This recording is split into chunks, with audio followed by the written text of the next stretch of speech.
नमस्कार शेतकरी बंधू भगिनींनो. प्रादेशिक हवामान केंद्र मुंबई यांच्याकडून प्राप्त झालेल्या हवामान अंदाजानुसार पुढील 5 दिवस आकाश अंशतः ढगाळ राहील.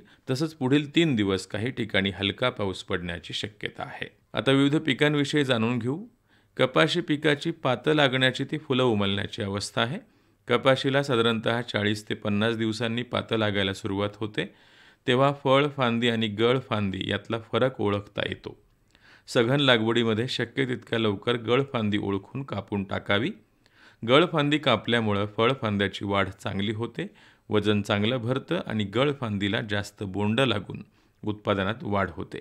कापूस पिकाच्या वाढ व्यवस्थापनासाठी गळफांदी कापणी आणि शेंडा खुडणी या तंत्राला मॅपिक्वॅट क्लोराईडचा वाढ नियंत्रणासाठी वापर ही पर्यायी पद्धत आहे. सोयाबीनची फुलोऱ्याची अवस्था आहे. स्पोडोप्टेरा अळीच्या नियंत्रणासाठी मुख्य पिकाच्या कडेनं एरंडीची एक ओळ सापळा पीक म्हणून पेरावी.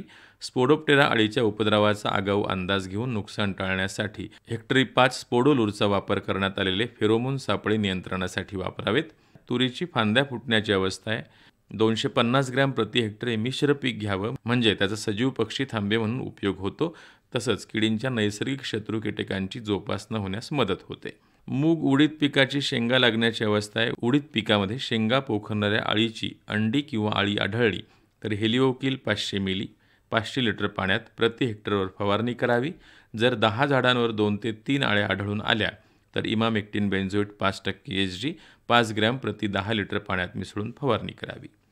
भुईमुग पिकाची शेंगा येण्याची अवस्था आहे. हा आऱ्या सुरू होण्याचा कालावधी असल्यानं 45 दिवसांपर्यंत भुईमुग पिकाची तिसरी झांबडणी किंवा खुरपणी करून पीक स्वच्छ करावं. त्यानंतर पिकामध्ये कोणतीही आंतरमशागत करू नये.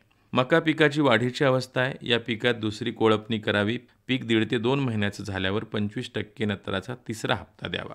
ज्वारी पिकाची वाढ होण्याची अवस्था आहे.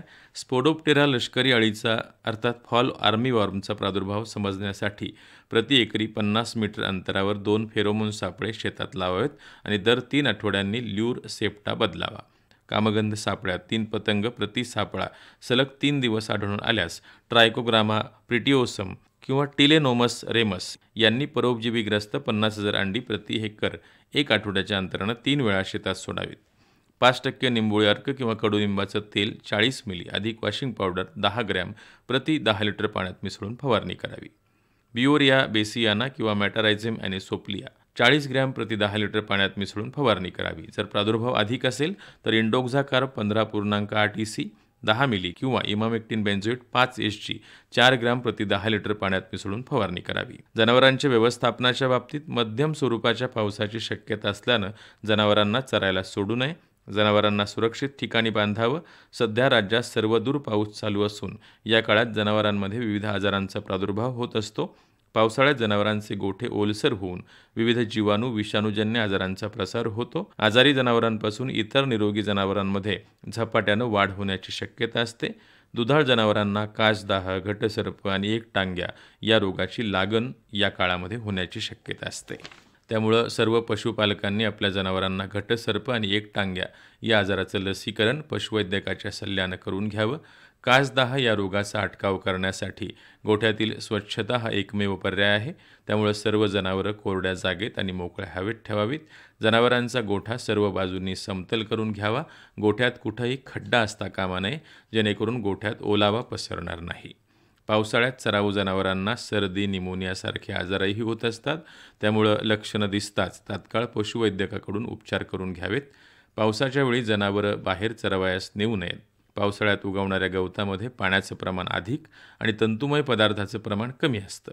असं गवत जास्त प्रमाणात खाल्लं गेल्यास जनावरांची अन्नपचनाची क्रिया बिघडते आणि त्यांना हगवण लागते.